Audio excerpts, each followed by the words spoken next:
Susaneriba Manipur ki Kuki militants group Mari ki Lusing Basinga Lenga ki Mute Singa Guwahati da Su extension ki matang wari SANAKHRE suspension of operation SOO accord sign tawnakraba Manipur ki Kuki militants group Mari ki Lusing Basinga Lenga ki Mute Singa ngarang Guwahati ki Kahili Parada Leiba Assam Police Special Branch Headquarter da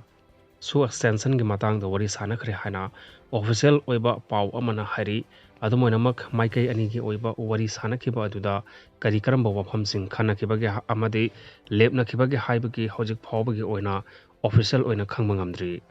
pause asina phangba pawgi matung inadi wari sanakhiba su sanariba kuki lal holup mari KLA KNO KRA UKDA amadi PICD ni mifam aduda KLA KNO gi oina kaimenthang thangef haulam lungkim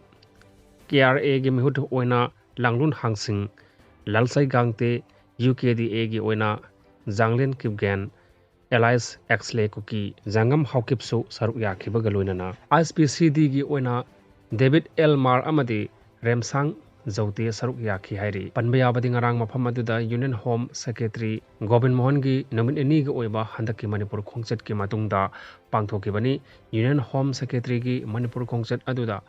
Intelligence Bureau ki Director Tapan Kumar Dekabo loina rakhibani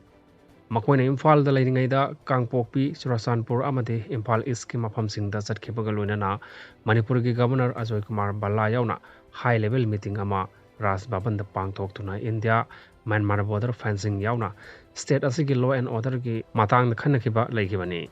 amoram da thani rom gi mamang da kuki MLA sing amade kuki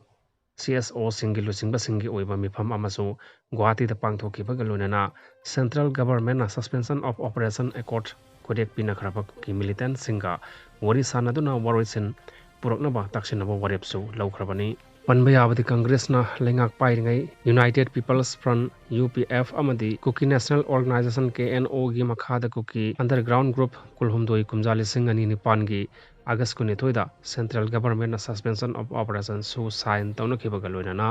lupsing adugi apunba kedar lisingani ga sani humputaruk Manipur gi tongan tonganba mafamsingda hangba designated camp singda thamkhibani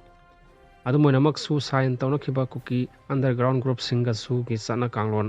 thugaiduna hingsa gi oiba tabaksing chathai haina lamdam asigi myamna so phongna ngangna ningai chairak kumjali singani kolomdoi gi me ahumdagi maitai amadi kuki ani gi marakta kanglup ki oiba lal thokhiba adu hojik phawba waroi sin purakpa ngamdana leiri